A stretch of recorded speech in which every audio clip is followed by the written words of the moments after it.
you, but Coach sounds pretty excited about what's ahead today. He said you're going to be right in the middle of all the action and getting all over him. Are you guys as excited as he is for today's practice? Well, I'll take it first. I think anytime you have a loss that we did that was disappointing in that fashion, I think the one thing that everyone, players, coaches, always look forward to is getting back on the practice field and doing what we like to do, and that's be a part of football and continue to try and develop these kids and make them better and work hard and work through the issues that we had on Saturday, and that's the fun part of it, is fixing them. Yeah, and just piggybacking off of that, obviously, for 3 days now, all you've been able to do is think about it and address the issues verbally, but now you get to go out and do something about it. And I think when you're around competitors, and if you are a competitor, you want to go out and do your best to fix those issues. And so we are looking forward to it today. John, you played center and you coached a lot of centers.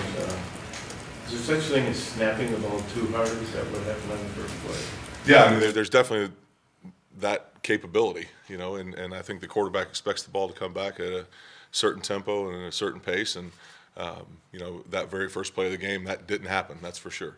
It came back a lot hotter than it needed to, and that makes it difficult for timing, for catching it, for everything. And we've got to keep working at that and clean up those exchanges quite a bit. We heard a lot, John, about Montel, being a more developed kind of guy, taking steps forward all off season and in practice and all that stuff. Were you surprised by what he did on Saturday? I don't know. I never thought that would happen. So, yeah, certainly I guess surprise is one word. I just also think that he's very still young in his development and has a long way to go and a really big upside. And, I know this. He wasn't pleased with his performance, regardless of whether anybody else was. He wasn't, and he's looking forward to going and getting back out there and, defining who he is as a quarterback. When he's that young and it goes that poorly, how concerned do you have to be with someone in that position moving forward? To be honest, I don't know if you know the answer of how concerned to be. You got to see how he responds to it, and at that point, that's when you make those decisions. Projecting and trying to figure out, well, this is what you just got to wait and see. You got to keep working at it. You don't just sit back and see what's going to happen. You work at him getting better, and he works at him getting better, and you work at surrounding him and giving him better opportunities, and letting him show what he's capable of showing. We'll obviously ask him tomorrow, but what does he tell you when you guys watch film or met with him whenever, Sunday night or whatever it is? What does he tell you about why, when Tony's out there in the flat, like Coach has mentioned a bunch of times, why he's just not going there? Well, if it was one thing, I would tell you that that's the one thing, and we just got to fix it. But I think that, what he tells us mostly allows us to coach him better. And so whatever those things are that he shares with us, we use those to help coach him. And I think that it's more than one thing, and it's a lot of different positions, not just one position. Clint, the quarterback's ability to run for Duke, and then those two wide receivers were big concerns coming in. Did what you guys do to stop that contribute to what those long runs, or no? No, the long runs actually hit us on some base things that we do every single week. They were each one of them was a separate issue that came up.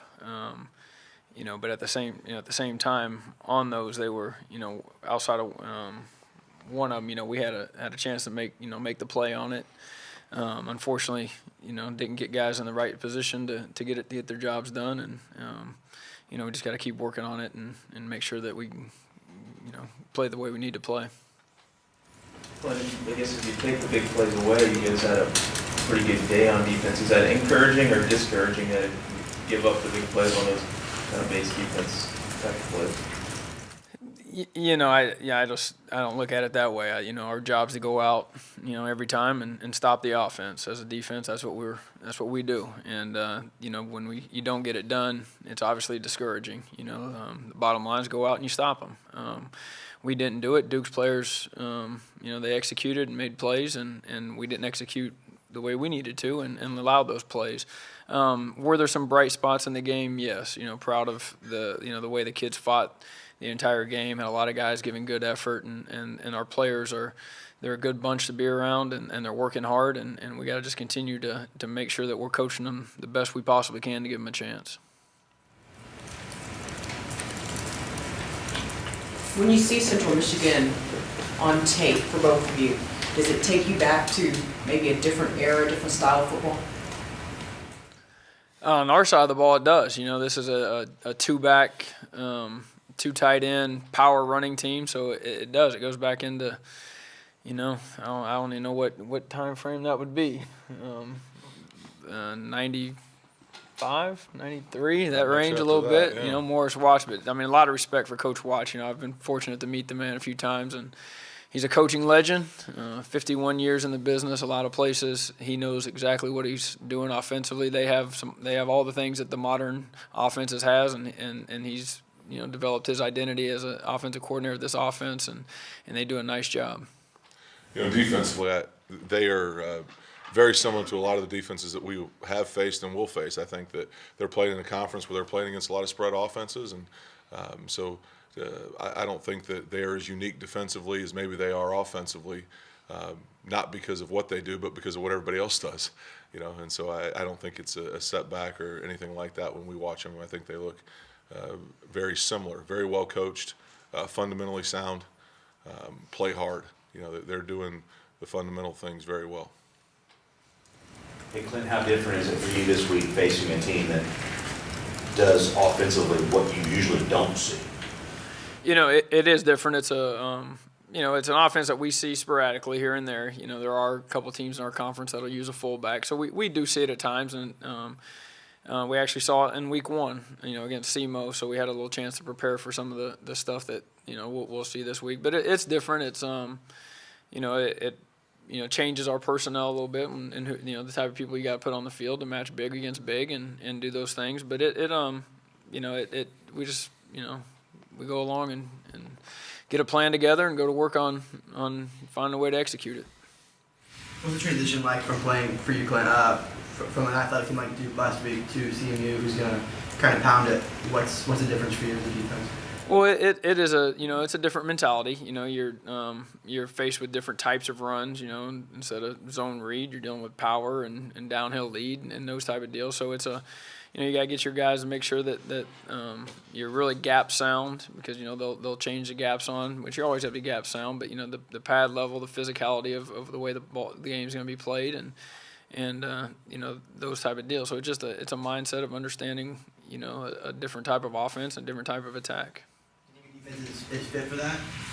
Yeah, we have, we can play pretty versatile with what we do, within our package. So, and our conference every year forces you to do that. You go from being ultra spread teams to, when you play some teams in our conference, they line up and try and run the ball down your throat too. So, our conference is one that you have to be prepared each and every week for a little bit different offense. So, we've faced it before, and we'll get them ready. Jim,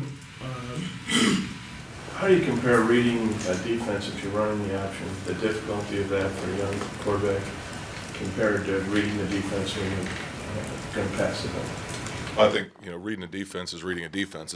Obviously, one of them's done a lot more on the run, and one of them's done standing back in the pocket. One of them's done with isolation on one individual, with a lot of blocking going on when you're in an option play. And you're working down towards the defense, and the other one's standing back with a lot of guys blocking in front of you. So I think they're very different in what you're looking for, but obviously, hopefully, very similar in at least the philosophical nature of it. Of okay, if I know what I'm looking at, what do I do? And so I think I don't know if that's a good answer for you, if that's what you're looking for, but I think there are similarities there, but obviously, what you're looking at can be very different.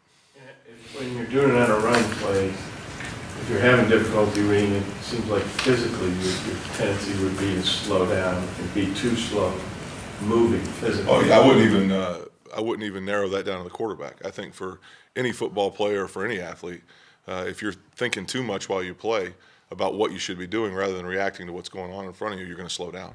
I think that's where it comes to us as coaches to make sure our players know exactly what they're doing as well as they can possibly do it.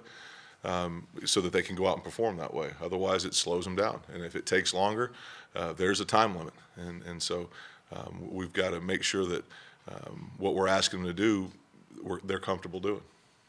Was he physically slowing himself down, the quarterback in particular? Oh, I think there were a lot of things going on, Tom. I really do. I'm not going to speculate on one or two or even three or four. You know, I think there are a lot of things that the quarterback was doing. There are a lot of things that was happening up front. You know, that it kind of snowballed and turned into a rough day. Was it a step forward or backward maybe from game 1 to game 2 for your O-line, or too hard to tell? You know, two very different teams, two very different approaches. I'll tell you that we've got to be better this week. Okay, and so you know that's really what, and coaching cliche or not, it's the truth. It's what we're doing. We're moving forward and getting better for this week against Central Michigan.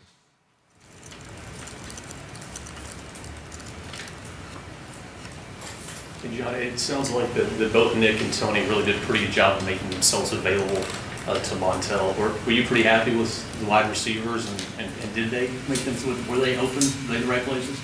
You know, I think our receivers have done a good job. I really do. I think they, you know, it's not necessarily the greatest thing in the world when the best thing you're saying about them is that they had a great day blocking. But at the same time, I think they have done a very good job. And I wouldn't limit it to just Nick and Tony. I think there's other guys out there. You know, Justin McKay had a great game. And for the most part, I think guys were where we expected them to be.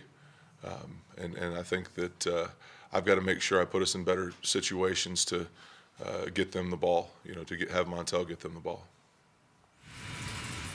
Johns, Harwell's past success against Central Michigan, do you go back and watch his play when he played against them in 2012? And if so, do you take any advice from him, his past play? No. He's playing for a different head coach on a different team in a different conference in different stadiums. No. Clint, you all camp really, you talked about, Coach did as well, talked about depth on defense and, you know, feeling pretty good about it.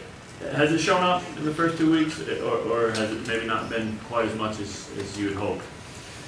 No, we've been fortunate. We've been able to rotate. You know, last game we played all 22, but even in the thick of things, you know, we've been playing 20, 21 kids who have all went out and got their job done. You know, we're really confident in the backup players that we have, and at the end of the game, you know, each week it hasn't been exactly 50-50, but it's been a high percentage of the backups playing a lot of snaps, which is beneficial, you know, especially as, you know, you get things going a little bit, and you know, when teams start tempoing you and going faster, and the things that we see to keep guys fresh. So depth, it's good that, you know, we've been able to play those kids. They're going out and getting it done and getting us more confidence to play them, and obviously that allows us to keep guys a little bit fresher and a little bit better. John, I know Larry's just kind of on the depth thing. I know Larry's been working on both sides and getting in. How much progress has he made from the time he first got here to when he's out there? Yeah, I would say since he didn't get here on campus until July, I believe, he's made a ton of progress. You know, from not being involved in a speed and conditioning program until then to playing a significant number of snaps in both games and doing it at two different positions. I think he's made progress. You know, I think we're looking forward to him continuing to make progress and helping us out. Does it look better on one side or the other? It's too early to tell. I think it's too early to tell right now. It's still obviously really early, but with Montel, you guys, you know, named the starter, you obviously believe in his talent. Where do you feel about him, or how do you feel about him and what he still might become since he is a young guy? I think it's obvious based on the fact that he's our starting quarterback, you know, and I think that there are a lot of things that he has shown us he can do that we got to make sure, and it comes down to me making sure that we put him in the scenario to do that.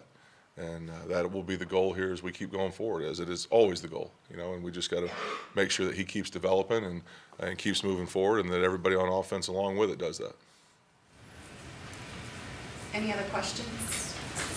You said you plan on getting the wide receivers more involved this week. I mean, making sure you get them the ball. I mean, how do you plan on doing that? Is there any thing you have in mind at this point? I think if we do a really good job of snapping the football so the quarterback can catch it, and we protect, and our receivers continue to get open, that we'll be a lot better.